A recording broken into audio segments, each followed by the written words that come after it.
Can you take my sister instead of me? Cried the black kid. The CO said nothing. Then took both. The sound that woke Malik wasn't the usual creak of rusty bed springs or the whistle of wind through broken windows. It was silence, the kind that made his stomach twist into knots. At 12 years old, he'd learned to read the language of Riverside Children's Home better than any book. Silence meant trouble was coming. He sat up on the thin mattress, his dark eyes scanning the dormitory room where 24 kids slept in 12 bunk beds that had seen better decades. The morning light filtered through windows so grimy they looked like they'd been painted gray, casting long shadows across peeling linoleum floors that curled at the edges like dying leaves. "Malik?" came a small voice from the bottom bunk. His 8-year-old sister Amara poked her head out, her hair sticking up in directions that defied gravity. Even with sleep still clouding her eyes, she looked worried. She always looked worried these days. "Just a bad dream, little star," he whispered, using the nickname their mama had given her before everything fell apart 3 years ago. "Go back to sleep." But Amara was already climbing up to his bunk, her skinny arms wrapping around his waist like she was afraid he might disappear. She'd been doing that more often lately, clinging to him like he was her anchor in a storm that never seemed to end. Through the cracked wall, they could hear Mrs. Hendricks, the head of the home, talking to someone in her office. Her voice carried the tone she used when she was trying to impress important people, all sweet and fake like the artificial flowers she kept on her desk to hide the smell of mold. "The children here are so grateful for any opportunity," she was saying. "Some of them have been with us for years. They're practically family." Malik snorted quietly. Family? Right. If family meant getting served watery soup and stale bread while Mrs. Hendricks ate takeout in her office, then sure. If family meant wearing clothes that never quite fit and shoes that had been worn by 5 kids before you, then absolutely. But he didn't say any of this to Amara. She still believed in good things, still thought that maybe tomorrow would be the day someone would want them both. Malik had stopped believing in maybe a long time ago. Now he believed in protecting his sister, and that was enough. The orphanage around them told the story of broken promises. Paint peeled from walls like old skin, revealing layers of different colors underneath, evidence of attempts to make the place look better that had all failed. The heating barely worked in winter, and in summer, the lack of air conditioning turned the place into an oven. Windows were cracked and held together with tape that had turned yellow with age. But it was the sounds that really told the truth about Riverside Children's Home. During the day, you could hear pipes groaning, floorboards complaining under every step, and doors that never quite closed right. At night, it was different. At night, you could hear kids crying themselves to sleep, whispering prayers that no one seemed to answer, and sometimes, worst of all, the sound of footsteps in the hallway as another child was taken away. That's what had been happening more often lately. Kids disappearing. Not adopted. Malik knew what that looked like. This was different. These kids left with social workers who didn't smile, carrying papers that nobody explained. Some went to foster homes that split up brothers and sisters like they were trading cards. Others went to places that Mrs. Hendricks called special programs, where kids could learn valuable skills. Malik had overheard enough whispered conversations to know that valuable skills usually meant working for very little money, and special programs meant places where kids didn't get to go to regular school anymore. "Malik," Amara whispered, her breath warm against his shoulder. "Tommy's bed is empty." He looked across the room. She was right. Tommy Rodriguez, who was 10 and had been at Riverside for 2 years, was gone. His few belongings, a worn baseball glove and a picture of his grandmother, were missing too. "Maybe he got adopted," Amara said hopefully. "Yeah," Malik replied, but his voice was flat. They both knew Tommy had an older brother in another home across town. No family would have adopted just Tommy. No family ever wanted to deal with keeping siblings together. That's when it hit Malik like a punch to the stomach. If they were taking kids who had siblings, if they were splitting up families without caring, then he and Amara were living on borrowed time. Someone would come for them eventually, and they'd try to separate them. They'd put Amara in one place and him in another, and he'd never see his little sister again. Amara, he said, his voice fierce with determination, listen to me. No matter what happens, no matter who comes or what they say, I won't let anyone split us up. You hear me? We're staying together. She nodded against his chest, but he could feel her trembling. Outside, a car pulled up to the building. Through the dirty window, Malik could see it wasn't the usual beat-up van that social services used. This was something different. Something that made the silence return, heavy and full of questions. Change was coming to Riverside Children's Home, and Malik could feel it in his bones. The man who stepped out of the black sedan looked like he'd bought his clothes from a thrift store, but there was something about the way he carried himself that didn't match the worn jeans and faded flannel shirt. His shoes were scuffed, his hair deliberately messed up, but his posture spoke of boardrooms and power lunches. If anyone had been paying close attention, they might have noticed that his cheap watch was actually a vintage Rolex with the gold plating carefully dulled. Alexander Cross had learned long ago that the truth lived in shadows, in the spaces between what people wanted you to see and what actually existed. Today, he was hunting for truth at Riverside Children's Home, a place that had been receiving substantial monthly donations from Cross Industries for the past 5 years.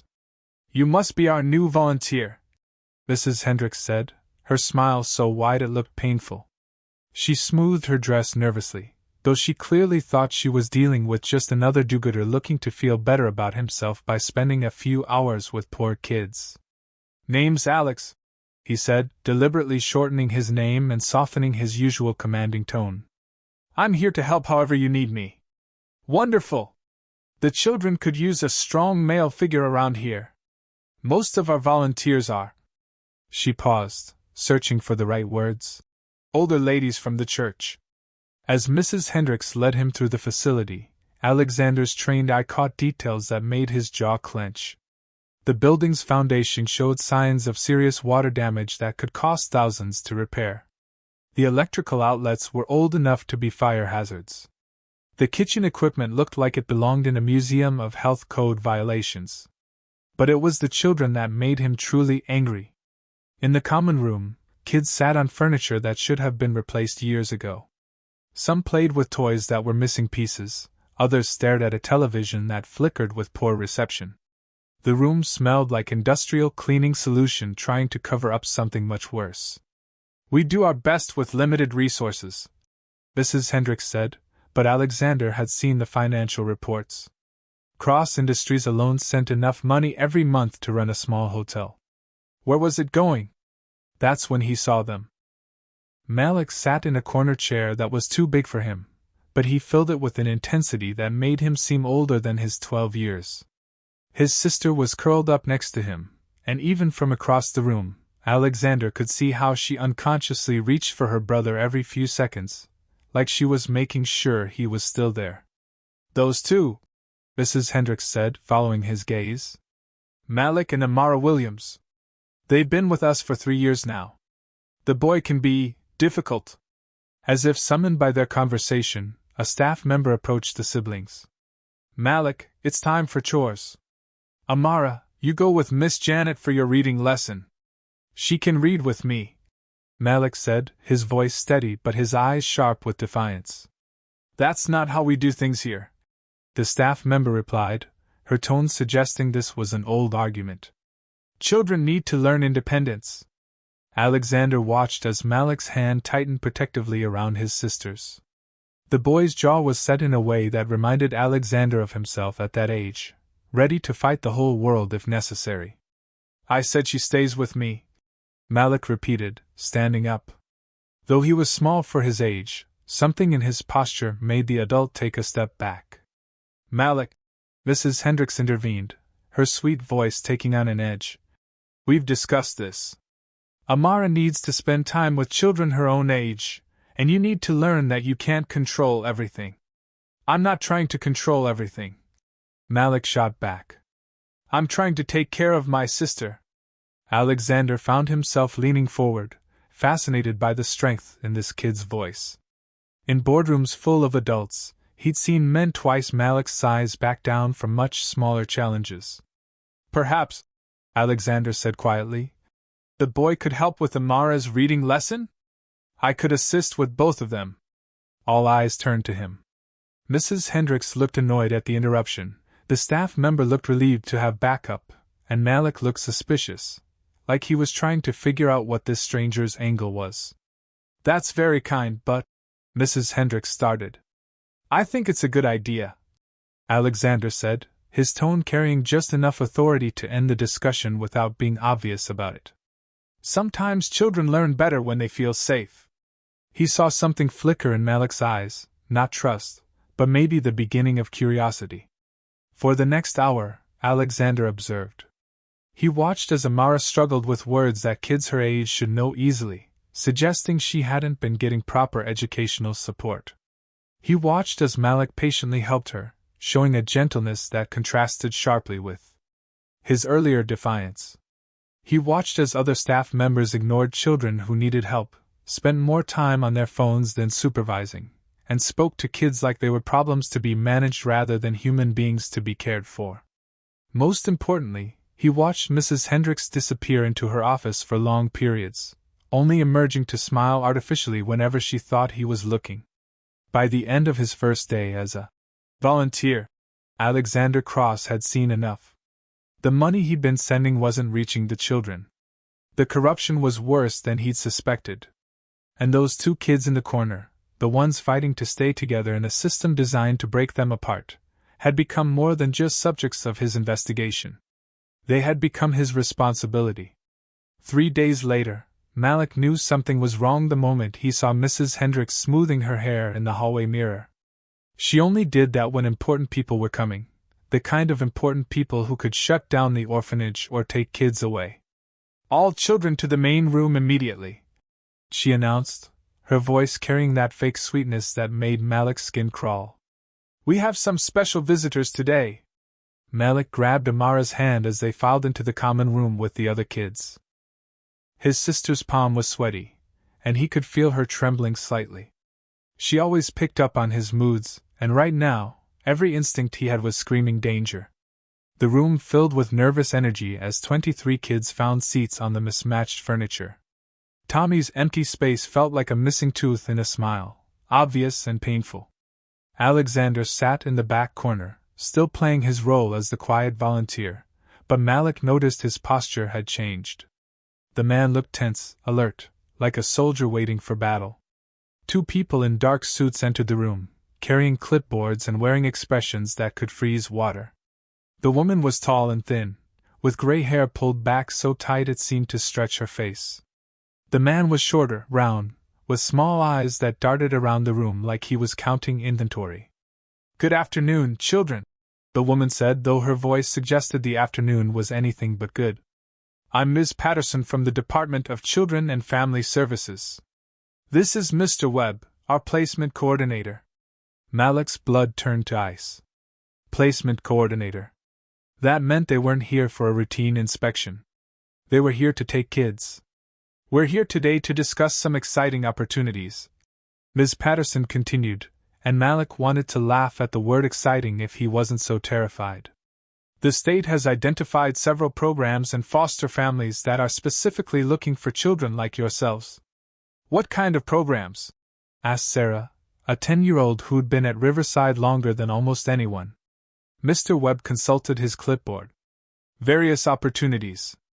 Some children will go to foster families. Others will enter specialized care programs where they can learn valuable job skills. Malik's grip on Amara's hand tightened. Job skills at 8 years old? That sounded like the kind of programs that made kids disappear forever. No, Ms. Patterson said, pulling out a folder thick with papers. We'll start with some of our older children who are ready for more independent placements. She looked directly at Malik. Malik Williams, you're 12 years old. We have an excellent program for boys your age that focuses on discipline, structure, and preparation for the workforce. You'll leave with us today. The words hit Malik like a physical blow. Today. They wanted to take him today. What about Amara? He asked, his voice cracking despite his efforts to sound strong. Ms. Patterson glanced at her paperwork. Amara Williams, age 8. She'll be placed with a foster family next week. The Hendersons in Pine Valley have requested a young girl. They're very nice people. No. The word came out of Malik's mouth like a gunshot. We stay together. Young man, Mr. Webb said, his voice taking on a warning tone. You don't get to make demands. This is what's best for both of you. Amara needs stability and a normal family environment. You need structure and guidance. She needs her brother, Malik said, standing up. Around the room, other kids watched with wide eyes. Some looked relieved they hadn't been called. Others looked scared they would be next. Malik, sit down, Mrs. Hendricks hissed, but he ignored her. We're family, he said, his voice getting stronger. You can't split up family. Ms. Patterson sighed like she'd had this conversation 1,000 times. Malik, what you need to understand is that sometimes families need to be apart temporarily so everyone can get the help they need. Temporarily? Malik laughed, but there was no humor in it. Kids don't come back from temporary. Tommy didn't come back. Maria didn't come back. Once you take us, we never see each other again. In the corner, Alexander shifted in his chair, his hands gripping the armrests. His expression was unreadable, but something dangerous flickered in his eyes. That's enough, Mr. Webb said firmly. Malik Williams, you will come with us now. No. Malik moved to stand in front of Amara, who was now crying silently, tears streaming down her face. I won't leave her. This isn't optional, Ms. Patterson said, nodding to Mr. Webb, who started walking toward them. Panic flooded Malik's system. This was it. This was the moment he'd been dreading for 3 years. In seconds they would drag him away, and he'd never see Amara again. She'd go to strangers who didn't know that she had nightmares about their parents' car accident, that she could only fall asleep if someone sang their mother's favorite lullaby, that she still believed their parents might come back someday. As Mr. Webb reached for him, Malik made a decision that felt like jumping off a cliff. Wait! He shouted, his voice breaking. Can you take my sister instead of me? The room went completely silent. Even the old building seemed to stop creaking. Please, Malik continued, tears he'd been holding back for years finally spilling over. Take her instead. She's little, she's sweet, she'll do whatever you tell her. Just let her go to the nice family. Don't make her stay here without me. Amara threw her arms around him, sobbing. No, Malik. I won't go without you. I won't. Miss Patterson and Mr. Webb exchanged glances. Mrs. Hendricks looked uncomfortable, shifting from foot to foot. The other children stared in shocked silence. And in the corner, Alexander Cross sat perfectly still, his expression unreadable, saying nothing at all. But his hands had curled into fists. That night, Malik couldn't sleep. He lay in his bunk staring at the ceiling, listening to Amara's quiet breathing below him.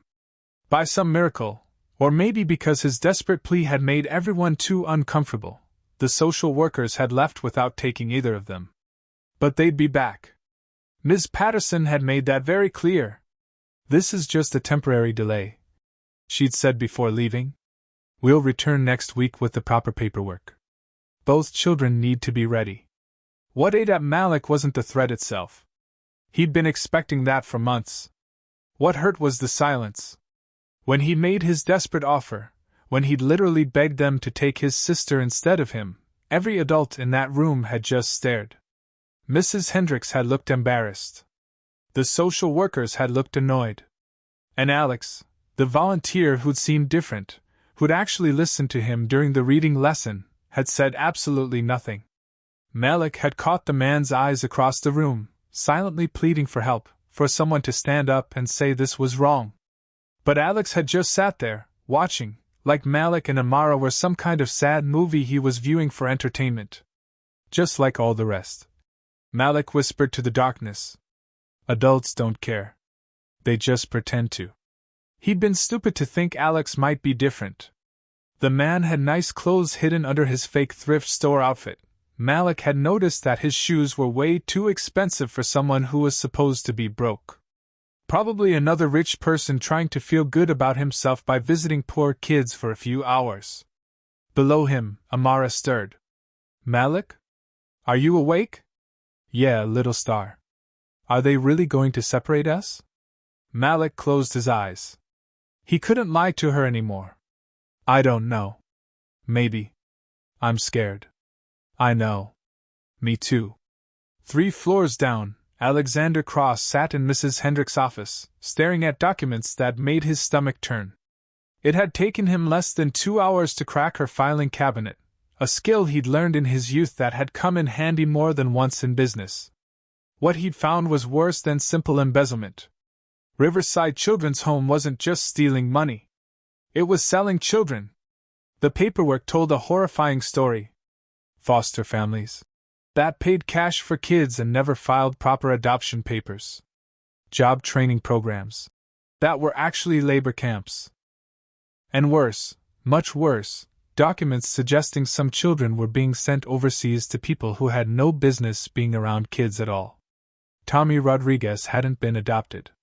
According to the real files, he'd been sent to a agricultural training facility in another state that paid the orphanage $5,000 for recruiting fees.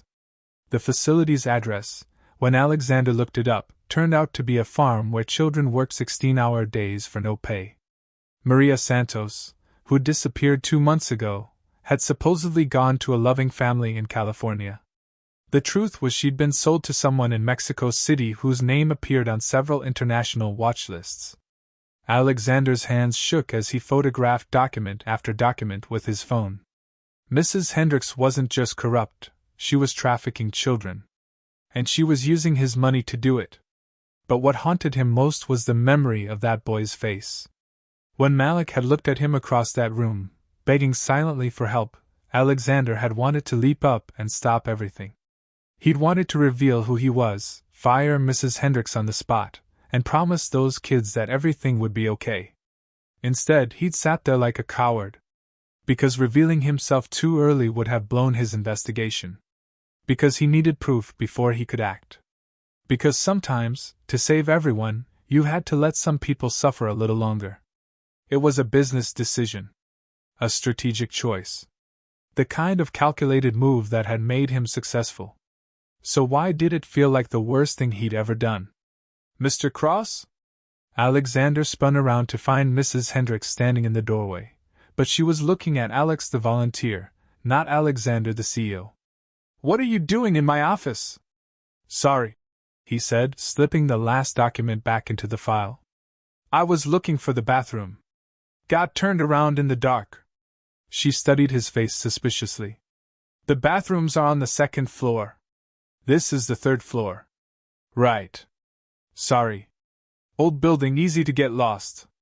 Mrs. Hendricks stepped closer, and Alexander could smell her cheap perfume trying to cover the scent of cigarettes. You know, Alex, I've been thinking. Most volunteers don't stay as late as you do. Most volunteers don't ask as many questions about our operations. I care about the kids. Do you? She tilted her head. Or do you care about something else? Alexander felt his carefully constructed cover slipping, but he kept his voice steady. I'm not sure what you mean. I think you know exactly what I mean. Mrs. Hendricks moved to her desk and opened the drawer he'd been searching through. Funny thing about locks, they remember when someone's been picking them. Alexander's mind raced. If she suspected who he was, if she knew he'd seen the trafficking documents, those kids upstairs were in immediate danger. She'd move fast to cover her tracks, and Malik and Amara would disappear just like Tommy and Maria. I think, Mrs. Hendricks said slowly, it's time for you to stop volunteering here. Maybe you're right, Alexander replied, backing toward the door. Maybe it is time for things to change around here. He left that night knowing 2 things with absolute certainty. Mrs. Hendricks was onto him, and he was running out of time. Tomorrow, he'd have to make a choice, maintain his cover and let more children disappear, or reveal himself and hope he could save them all.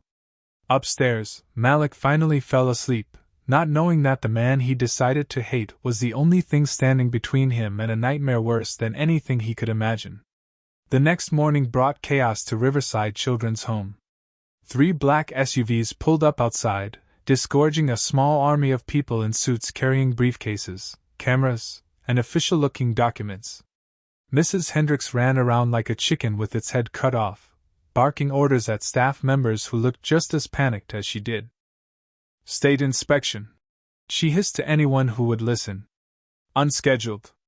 Someone must have filed a complaint. Malik watched from the window as more officials emerged from the vehicles. These weren't the usual social workers who came to take kids away. These people had badges, real ones, and they moved with the kind of authority that made even Mrs. Hendricks shrink back. All children to the main room, came the announcement, but this time it wasn't Mrs. Hendricks speaking. It was a woman with short gray hair and steel-rimmed glasses who looked like she could stare down a hurricane. I'm Director Susan Walsh from the State Department of Child Welfare, the woman announced as the kids filed into the common room. We're here to conduct a comprehensive review of this facility's operations. Mrs. Hendricks stood off to the side, her fake smile twitching like it might fall off her face at any moment. Staff members huddled together, whispering nervously. In all the confusion, Malik almost didn't notice Alex standing in the back corner, until the man stepped forward.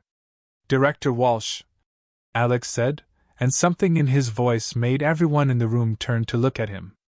The tone was different now, confident, commanding, like he was used to being obeyed. Yes? Director Walsh replied, clearly not recognizing the volunteer. Alex reached into his jacket and pulled out a leather wallet, flipping it open to reveal an ID card. My name is Alexander Cross, CEO of Cross Industries.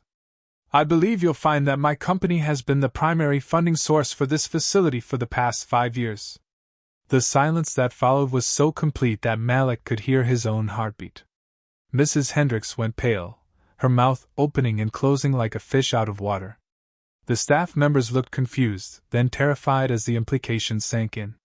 But it was the children who had the strongest reaction. 23 pairs of eyes stared at the man they'd known as Alex the volunteer, trying to process what they'd just heard. Rich. He was rich. Not just rich, he was the rich guy who'd been paying for everything. Malik felt like the floor had dropped out from under him. All this time, while he'd been hating this man for staying silent, for not helping, Alexander Cross had actually been, what? Playing dress-up? Pretending to be poor while kids suffered in the place he was paying for? Mr. Cross, Director Walsh said, her professional composure wavering slightly. We weren't expecting you. I wasn't aware you were conducting your own investigation. I wasn't aware I needed permission to check on my own investments, Alexander replied coolly. Then he turned to face Mrs. Hendricks, who looked like she might faint. Especially when those investments are being mismanaged. Mr. Cross, I can explain. Mrs. Hendricks started, but he cut her off with a raised hand. Can you explain where the $50,000 I sent last month actually went? Alexander asked. Because it certainly didn't go to fixing the heating system, replacing the broken windows, or buying decent food for the children. Mrs. Hendricks opened her mouth, but no sound came out. Can you explain why Tommy Rodriguez is currently working 16-hour days at an illegal labor camp instead of attending school? Alexander continued, his voice getting harder with each word. Or why Maria Santos was sold to human traffickers in Mexico City?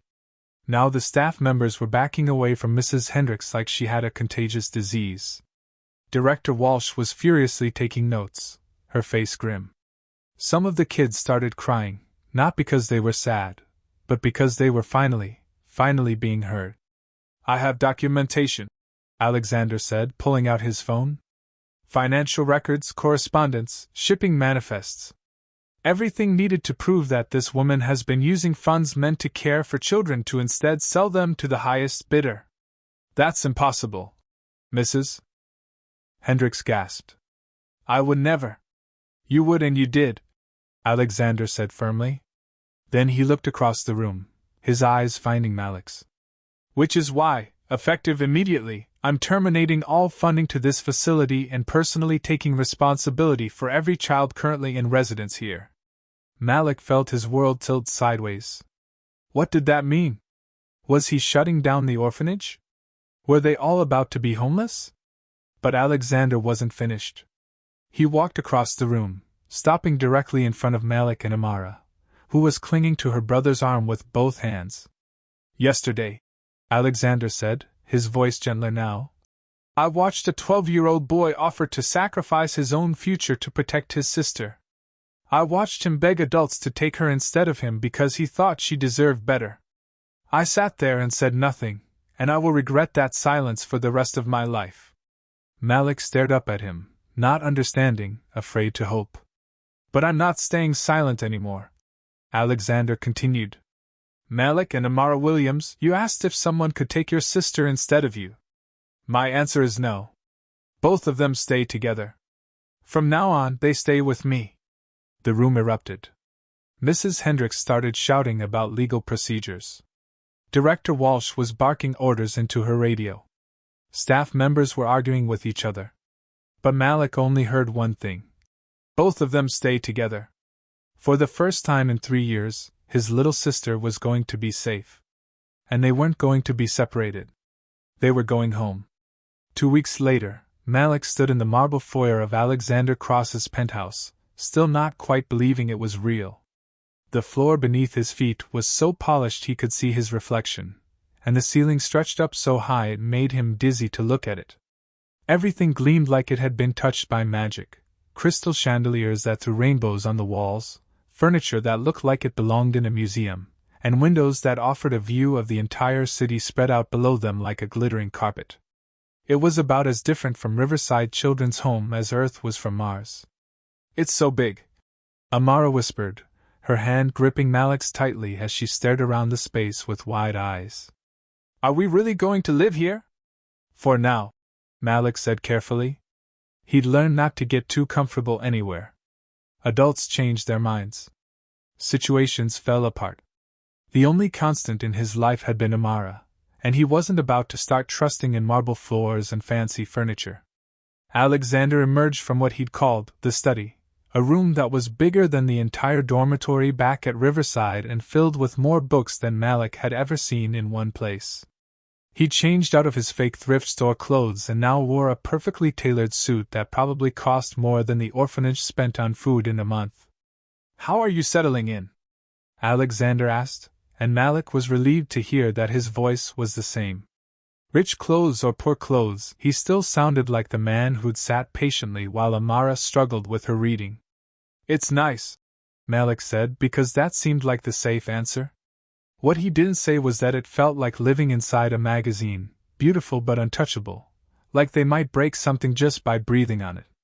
Alexander studied him for a moment, then surprised him by sitting down right there on the marble floor, cross-legged like a kid.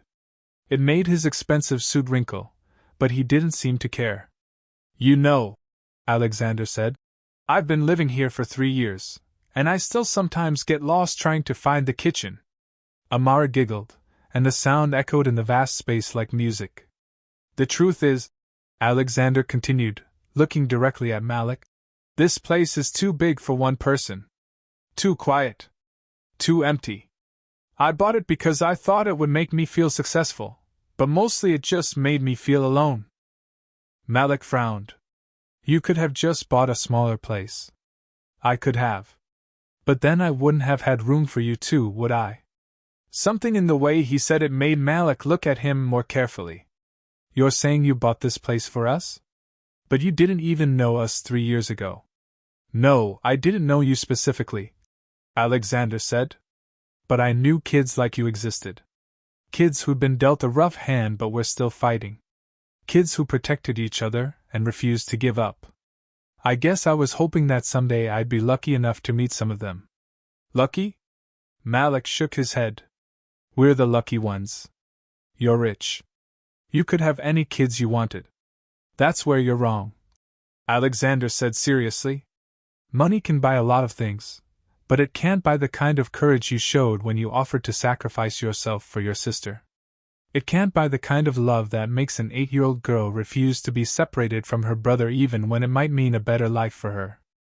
Amara had been listening to this conversation with the intensity she usually reserved for her favorite cartoons. Now she spoke up. So we're not just charity cases? Charity cases? Alexander looked genuinely surprised. Amara, I've spent the last 2 weeks learning more about bravery and family from you and your brother than I learned in 42 years of life before that. If anyone's getting charity here, it's me. Malik felt something tight in his chest begin to loosen. You really mean that? I really mean that. Alexander stood up, brushing off his suit. Which is why I want to make you a deal. This isn't about me rescuing you or you being grateful to me. This is about us figuring out how to be a family together. You teach me how to take care of people I love, and I'll teach you that sometimes adults actually keep their promises. And if we want to leave? Malik asked, because he had to know. If we decide this isn't working? Then we figure out what will work, Alexander said without hesitation. But I'm hoping you'll want to stay. I'm hoping you'll give us a chance. Malik looked around the penthouse again, but this time he wasn't seeing marble floors and crystal chandeliers. He was seeing space for Amara to run and play safely. He was seeing bookshelves where she could learn to love reading. He was seeing windows where they could watch the sunrise together every morning. He was seeing home. Okay, he said finally, his voice steady. We'll try. Amara broke free from his hand and threw herself at Alexander, hugging him around the waist. After a moment of surprise, Alexander hugged her back, and Malik saw something in the man's face that he recognized, the fierce protectiveness of someone who'd found family and would do anything to keep it safe. Later that night, as Malik tucked Amara into a bed that was bigger than both their old bunks combined, she asked him the question he'd been asking himself. Are we really going to be okay? Malik looked out the window at the city lights twinkling like fallen stars, then back at his sister's face. For the first time in 3 years, he allowed himself to believe in maybe. Yeah, little star, he said, smoothing her hair back from her forehead. I think we really are. And as he settled into his own room, his own actual room with his own actual bed, Malik realized something that made him smile in the darkness. This wasn't another story about kids being taken away, shuffled around, or discarded when they became inconvenient. This was the story of finally being chosen. All of them. Together.